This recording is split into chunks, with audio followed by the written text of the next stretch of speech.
Jumpa lagi di Review TV. Kali ini kita akan membahas sebuah cooler atau pendingin yang unik banget. Ya, ini adalah Black Shark Fun Cooler Pro. Oke, Black Shark Fun Cooler Pro ini adalah sebuah pendingin smartphone yang sepertinya terinspirasi sama kulkas ya. Black Shark tampaknya berpikir bahwa smartphone untuk gaming ya, atau smartphone secara umum kalau dipakai buat main game itu terlalu panas, jadi harus dinginkan, dan cara pendinginannya harus agak ekstrim dengan menggunakan TEC atau Peltier. Apalagi ini TEC atau Peltier. Oke, jadi Black Shark Fun Cooler Pro ini memiliki teknologi pendinginan yang menggunakan sebuah lempengan TEC atau thermoelectric cooler ya.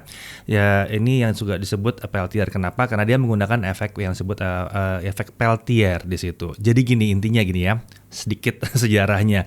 Jadi TEC itu ada sebuah lempengan yang kalau dikasih listrik nanti dia akan memompa panas dari sisi dinginnya ke sisi panasnya. Iya, dia punya dua sisi. Ya, satu sisi dingin, satu sisi panas. Dia akan memompa panas dari sisi dingin ke sisi panas.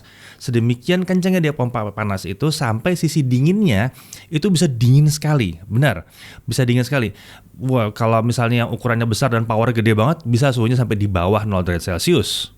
Nah, teknologi TEC sendiri atau Peltier itu sendiri banyak digunakan untuk kulkas gitu ya, kulkas-kulkas yang kecil gitu, yang di mobil mungkin gitu. Terus ada juga yang dipakai di dispenser air gitu ya, yang airnya dinginnya tapi agak tanggung-tanggung gitu, nggak dingin-dingin banget gitu, karena tidak pakai kompresor gitu ya.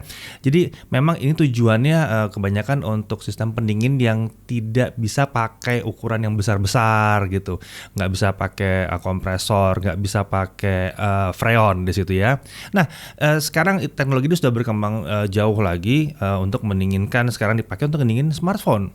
Dulu sih saya sama Alfa Jonathan pernah pakai ginian itu buat overclocking di PC ya. Tapi sekarang jadinya untuk smartphone. Oke, cukup tentang Peltier itu sendiri. Ya, sekarang kita masuk ke produk ini ya.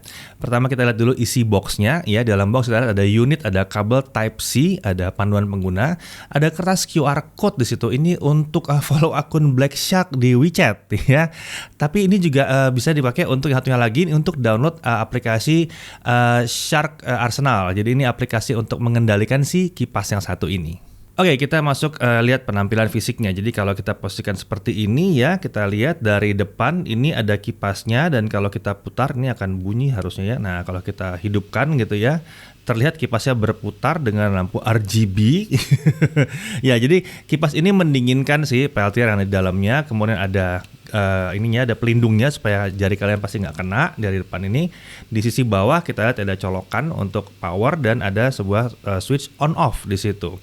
Lalu kalau kita balik, kita lihat ini adalah padnya buat nempel ke smartphone di balik sini, seperti pakai karet gitu ya. Tapi ini sebetulnya adalah thermal pad untuk penghantar panas, dan ini memang tidak boleh keras. Kalau dia keras atau kasar, ini merusak smartphone. Lalu di penjepitnya juga kita lihat ya, di penjepit ini atas bawahnya itu pakai karet juga supaya supaya smartphone nggak rusak kalau dipasangin sama produk yang satu ini ya.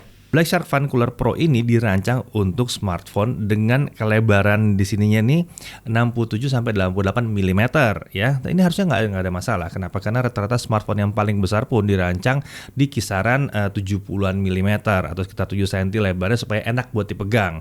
Ya, yang jelas ini buat smartphone tetap ya masih belum cocok untuk tablet ukurannya.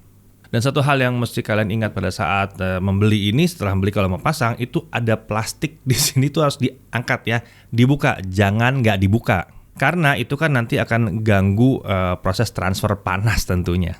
Nah, produk ini sendiri memiliki konektivitas Bluetooth 4.2 untuk pengendaliannya, dan dia support Android 6.0 dan juga iOS 12. iOS. Ya, dia support Apple juga. Jadi ini bisa dipasang di Apple juga. Bahkan pihak Black Shark mengatakan pada kami bahwa banyak sekali pengguna Apple yang mencari ini untuk mendinginkan smartphone ya. Mungkin untuk ngegame biar nggak panas kali ya. Oke, nah bagaimana dengan konsumsi dayanya ya? Kita masuk ke pengujian awal untuk konsumsi daya. Jadi kita menggunakan WhatsApp Pro untuk mengukur dayanya. Jadi kita ukur daya langsung di colokan listrik ya. Kenapa? Karena dia nyoloknya ke charger ya. Ya, kita menggunakan charger bawaan Black Shark 2 Pro, lalu kita lihat dalam mode pertama atau mode freeze kita dapat 7,3 watt dan dalam mode frozen kita dapat dia mengambil daya 7,7 watt. Nah, untuk penggunaannya sih gampang banget ya, tinggal nyolok charger aja ke sini gitu ya, charger Type-C ke sini. Syaratnya adalah Type-C dan minimum 5 volt 2 ampere atau 10 watt.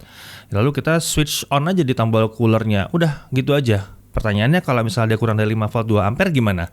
Nggak nyala. Ya, kita udah nyoba dengan charger lain yang nggak nyampe 5 volt 2 ampere dan ini nggak nyala. Nah, kita bisa menggunakan aplikasi Shark Arsenal. Jadi aplikasi ini dari Black Shark yang fungsinya untuk mengatur efek pencahayaan dan mode coolingnya. Aplikasi ini sebenarnya khusus untuk device yang non Black Shark, karena kalau untuk Black Shark itu sudah ada di menu Shark Space 3 yang ada di Joy UI 11. Untuk menggunakan Shark Arsenal, kita cukup download dan install aplikasinya, bisa scan QR code atau buka link. Kalau kalian butuh linknya, kita taruh linknya dalam deskripsi ya. Setelah diinstal, nyalain Bluetooth, kemudian buka aplikasi, lalu connect ke coolernya. Sederhana banget kok. Dalam menu terus kita lihat bisa diatur tingkat dinginnya, ada freeze sama ada frozen. Kemudian kita bisa temperatur coolernya, temperatur cooler bukan temperatur handphone, temperatur coolernya ya. Lalu kita bisa ngatur lightingnya sesuai dengan selera kita. Perlu dicatat bahwa kalau kita nggak nyeting dia akan default ke level freeze, bukan frozen. Jadi level yang dingin, ya, tapi bukan yang paling dingin gitu ya. Nah, kalau kita sudah pernah nyeting sekali aja, dia akan tetap ada di situ. Jadi misalnya kita setting sekali pakai Bluetooth, dia di frozen gitu ya. Udah dia pindah ke frozen. Dia akan frozen terus. Dia nggak akan pindah ke freeze gitu, dia akan tetap di frozen terus. Kalau kita balikin lagi ke freeze ya dia di freeze terus. Kalau misalnya nanti kita nggak nyeting ulang ya dia nggak balik ke frozen. Kayak gitulah kurang lebih ya. Jadi settingan terakhir itu akan dipakai terus. Oh ya, ada sedikit peringatan dari Black Shark bahwa ada kemungkinan di tempat yang lembab kalau ini dipakai, setelah dipakai akan basah ya, di bagian handphonenya ada kemungkinan basah, yaitu karena kondensasi ya, karena memang suhunya ya lebih rendah dari suhu ruangan. Kita udah lihat ada beberapa ya, di beberapa handphone kita lihat memang basah-basah gitu jadinya sih. Dan Black Shark juga mengingatkan bahwa kalau produk ini wajib untuk dimatikan kalau nggak dipakai ya, matiin lepas dari smartphone. Ya lebih aman juga sih kalau dia nyantel-nyantel terus di smartphone seperti ini, ya masa ya dikantongin begini ya, nggak cocok juga sebenarnya ya. Oke, kita sebenarnya penasaran, sebelum kita tes, kita mau tahu dulu suhu permukaannya sebetulnya berapa sih ini ya. Jadi skenario testingnya kita pakai charger bawaan Black Shark 2 Pro ya. Lalu kita start dari suhu idle cooler, kurang lebih permukaannya ada di kisaran 28 derajat Celcius dan suhu ruangannya itu kurang lebih sekitar 25-26 derajat Celcius. Ya ini ruang AC memang betul ya.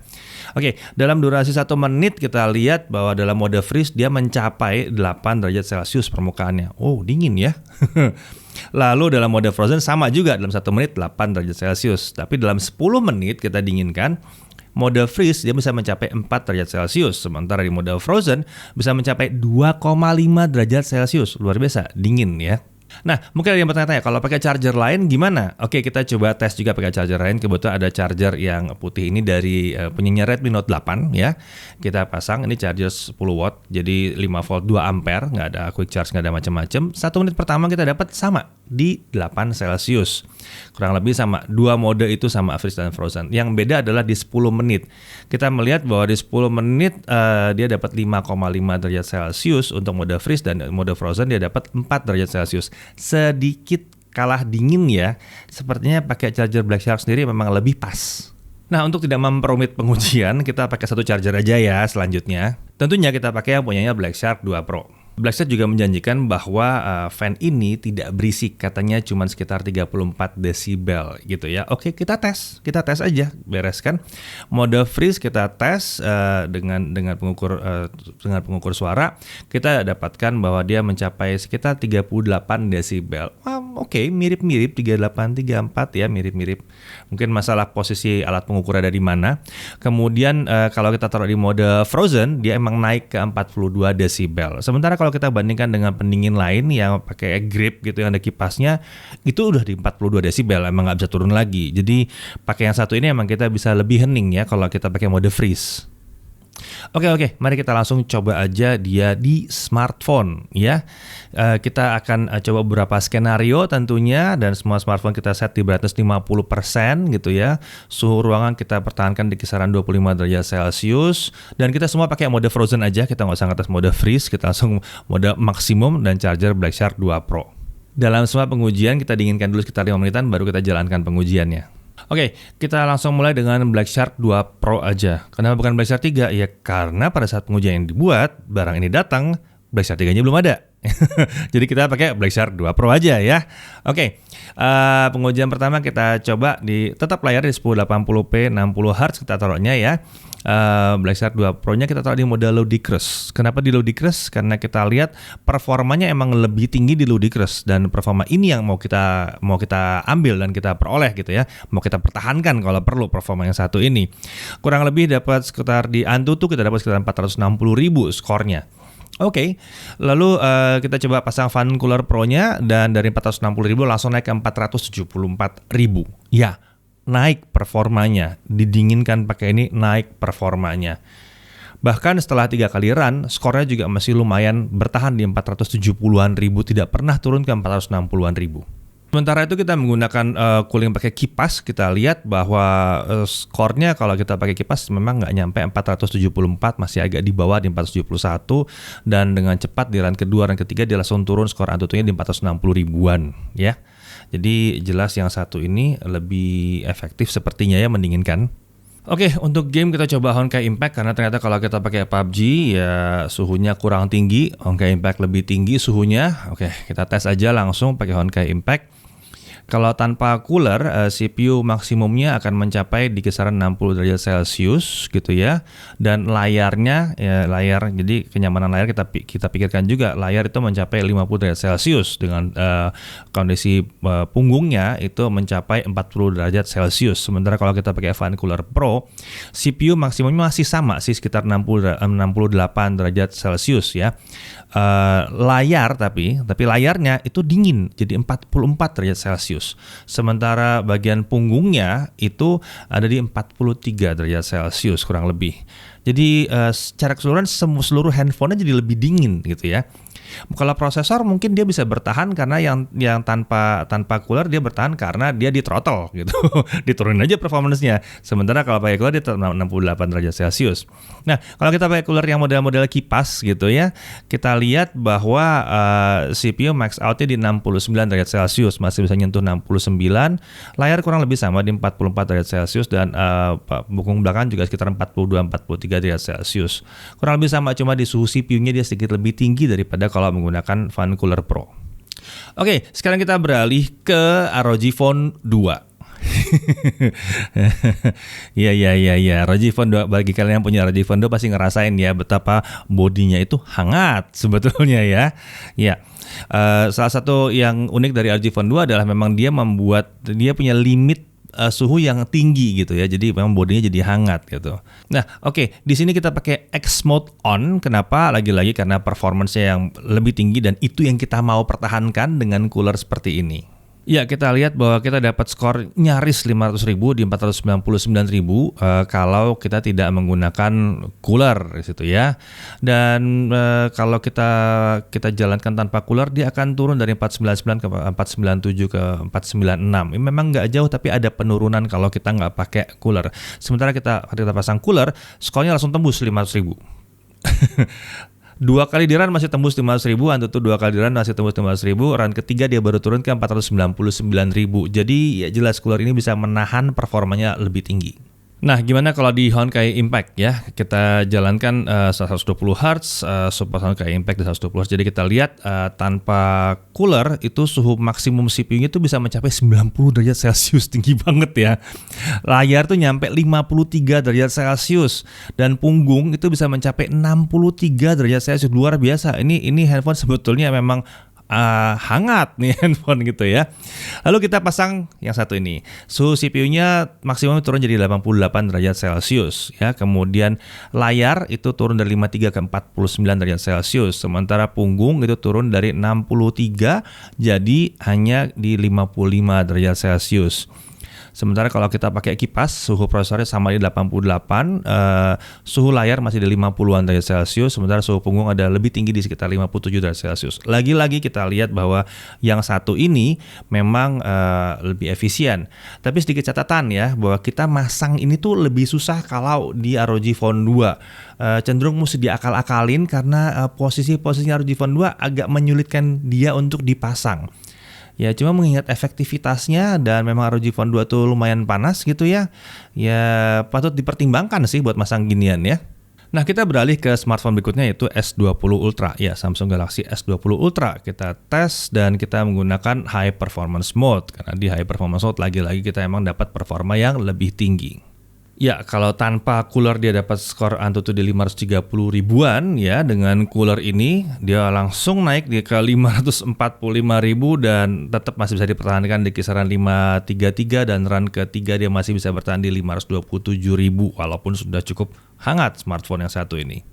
Sementara itu kalau kita pakai pendinginan kipas, Antutunya nggak segitu bagusnya, cuma jalan di kisaran 533.000 maksimum, dan dia bisa turun sampai di bawah 500.000 ya. Jadi ya kurang begitu asik, masih mendingan pakai si Fan Cooler Pro ini. Problem kita tidak bisa melanjutkan pengujian karena memang software pengujiannya tidak mengenal Exynos, jadi tidak bisa membaca suhunya dari Exynos, suhu dalamnya Exynos, jadi kita tidak bisa melanjutkan pengujian ke yang satunya lagi, ke yang buat game segala macam, kita nggak bisa lihat suhu internal prosesor seperti apa. Hal yang menarik adalah kita bisa menggunakan CPU throttling test. Nah, di CPU throttling test kita bisa nyobain langsung banyakan smartphone di sini, belasan smartphone kita coba. Jadi di sini kita lihat performa yang terjadi akibat suhu. Jadi berapa persen performanya turun dari potensial performa yang dia miliki ya. Di sini yang terlihat seperti itu. Nah, bisa perhatikan di tabel yang satu ini. Jadi kita bisa lihat bahwa kalau pakai Black Shark 2 Pro ya, tanpa cooler yang satu ini, dia bisa throttling sampai 86% dari performa maksimumnya. Sementara dengan cooler ini, throttling atau penurunan performanya maksimum hanya mencapai 95% saja. Jadi hanya loss 5% doang ya. ROG Phone 2, ini juga menarik. ROG Phone 2 bisa menahan performa tertinggi tapi sampai ke 94%.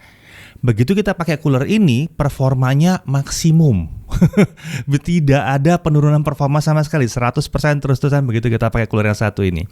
Sementara itu Samsung Galaxy S20 Ultra 78% tanpa cooler, 81% dengan cooler. Kurang efektif tampaknya di sini ya untuk sisi throttlingnya. Nah, yang lucu adalah kedua Huawei P40 Pro dan P30 Pro. Tampaknya ini sebetulnya cukup panas, tapi Huawei punya cara untuk mengendalikan panasnya, yaitu melakukan throttling secara berkala, turun dikit naik lagi, turun dikit naik lagi, turun dikit naik lagi. Itu yang membuat software yang satu ini mendeteksi bahwa performa terendahnya adalah hanya 47% dan 55%. Wow, rendah banget ya.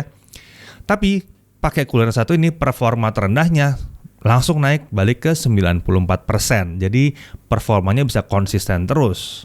Lalu kita masuk ke Nokia 8. Yang satu ini unik. Kenapa? Karena Nokia 8 mungkin satu-satunya smartphone yang kita tes kali ini yang bodinya masih metal. Ya, kalau kalian pakai iPhone gitu yang masih metal, yang lama dan rasanya panas mau pakai ini, ya ini efeknya akan kurang lebih jadi seperti ini. Ya, di Nokia 8 performa minimumnya itu emang lumayan ngedrop. Kalau panas dia bisa sampai 69%. Pasang yang satu ini, pasang cooler yang satu ini, dia langsung balik ke 94% skor minimumnya. Jadi hanya turun sekitar 6% dari performa maksimum kalau pakai cooler yang satu ini. Dan yang menarik adalah seluruh bodinya jadi dingin. karena dari metal ya, seluruh bodinya jadi dingin. Lalu kita lanjut, ada LG G7 ThinQ di sini yang jalan di kisaran 75% dan dia membaik jadi 89% setelah cooler dipasang. Nah, lanjut ke Samsung Galaxy A71 dari 82%, kayaknya cocok banget ini sama cooler satu ini. Begitu dipasang cooler dia naik ke 100% tanpa throttling sama sekali. Itu agak beda dengan Galaxy A51 yang 86% yang lebih baik sebetulnya begitu tanpa cooler. Begitu dipasang cooler dia hanya membaik ke 90% saja. Nah, hal yang lucu terjadi di Vivo V19 ya atau V19 ini. Ya pakai cooling atau nggak pakai cooling sama aja karena dia tidak pernah menurunkan performanya 100% terus. Luar biasa yang satu ini ya. Oke, kita pindah ke Realme 6 Pro di mana dia turun 88% tanpa cooler. Dengan cooler tidak ada throttling sama sekali. Cocok banget kayaknya nih. Realme 6 sama 95% tanpa cooler, dengan cooler tidak ada throttling sama sekali, tidak turun sama sekali performanya. Redmi Note 8 Pro 75% tanpa cooler, dan dengan cooler dia naik membaik ke 85%. Lalu Realme X2 Pro 76% tanpa cooler, dipasang cooler yang satu ini jadi 89% dari performanya. Jadi ini angka-angka yang kita kasih lihat adalah angka minimum yang tercapai. Jadi kan grafiknya itu naik turun gitu ya, naik turun. Maksimum turun, maksimum minimum, maksimum minimum. Kalau didinginkan, minimumnya tuh jadi nggak terlalu rendah gitu. Jadi tetap tinggi, tetap konsisten tinggi. Yang menarik tadi ada beberapa yang kalau kita pasang coolernya jadi rata, dia maksimum terus performanya, itu lucu sih. Jadi sangat efektif sekali. Dengan pengecualian V19 ya, karena V19 emang nggak pernah turun aja performanya. Oke, jadi kesimpulan. Ini menarik sekali kita melihat bahwa memang iya dia berhasil mendinginkan, benar. Dan ada beberapa catatan yang harus kita perhatikan, bahwa bentuk body smartphone yang kita pasangkan itu sangat berpengaruh, karena ya kalau terlalu banyak konturnya juga kan titik-titik pertemuannya itu sedikit sekali, jadi nanti ya bahan body juga ada pengaruhnya gitu ya, pengaruhnya lumayan besar. Kita lihat di Nokia 8, waduh pengaruhnya gede banget, itu langsung ngefek kemana-mana karena dia model bahannya dari besi gitu ya. Kemudian posisi jepitan ini juga mesti dipikirkan ya, nggak semua smartphone akan cocok, dia harusnya di tengah gitu. Dan posisi dari pendinginan sendiri itu bisa berefek ke faktor pendinginannya. Seberapa dekat dia terhadap prosesor ya, itu ya akan mempengaruhi kemampuan pendinginannya. Atau mungkin seberapa dekat dia dengan tiang pendinginnya ya, kayak ada heat pipe-nya gitu. Kalau pas dari heat pipe mungkin ngepas banget. Ya seperti kita ketahui memang yang satu ini kan sebetulnya dirancangnya di Black Shark 3 ya, Black Shark 3 Pro. Dan kalau ada yang pernah lihat, ada yang sudah pernah buka Black Shark 3 Pro, tempat prosesornya itu memang di tengah-tengah banget ya. Benar-benar kalau di handphone tuh di tengah-tengah banget. Jadi kalau dipasang di sini ini akan tepat di atas si prosesor. Itu akan sangat-sangat efektif sekali harusnya. Nah, kalau pertanyaannya apakah ini aman untuk digunakan? Ya, kita tidak pernah bisa memastikan karena kita belum pakai secara berhari-hari atau berminggu-minggu ya. Kita pakai sekitar seminggu 2 minggu kita pakai dan tidak pernah terjadi apa-apa. Ya, cuma memang kita pernah satu kali salah masang dia menutupi kameranya ROG Phone 2 dan berakhir dengan kamera ROG Phone 2-nya berembun. Agak lama sih, agak kaget juga, agak stres juga gitu. Jadi saya sarankan kami itu hati-hati dengan posisi dia terhadap kamera, jangan nutupin kamera karena ya bisa jadi berembun nanti masalah di kameranya. Nah, kalau diambil kesimpulan ya mungkin satu kelemahan dia dibandingkan kipas biasa adalah dia harus nyolok terus ya. Dia bisa nyolok ke charger, atau mungkin kalian mau pakai power bank yang emang nge-charge kencang, itu juga bisa gitu ya. Kita udah nyoba pakai power bank juga bisa. Tapi harus nyolok gitu. Jadi ada kabel ekstra. Tapi kelebihannya memang ada banyak gitu ya. Ini salah satu cooler paling dingin yang kita pernah tes dan ya ukurannya kecil sebetulnya untuk sebuah cooler yang dingin seperti ini ya. Kemudian kerennya ada RGB light-nya di sini. Dan dia bisa diatur pakai Shark Arsenal yang bisa ngatur cooling sistemnya sendiri, mau kurang berisik atau mau kencang aja nggak apa-apa gitu ya. Itu bisa gitu. Dan ukurannya kecil, jadi dikantongin tuh gampang, dibawa-bawa gampang. Agak beda sama yang model kayak gamepad gitu, itu kan gede banget, dibawanya agak repot. Kalau ini gampang bawanya. Dan pada saat penggunaan ini juga nggak membuat gripnya jadi lebih tebal ya. Ya buat kalian yang udah nyaman pakai handphone aja, ya ini akan nyaman pakai ini. Gripnya tuh nggak jadi tebal gede gitu ya. Ya lebih enak aja sih. Dan yang jelas desainnya ya keren. Jadi kalau kalian emang merasa bahwa kalian butuh pendinginan ekstra untuk smartphone kalian atau smartphone kalian rasanya memang terlalu hangat. Saya cukup halus ngomongnya. Terlalu hangat rasanya smartphone kalian, ini bisa jadi pilihan yang sangat menarik sekali. Terutama saat kalian gaming. Saya Deddy Irfan, Jagat TV TV.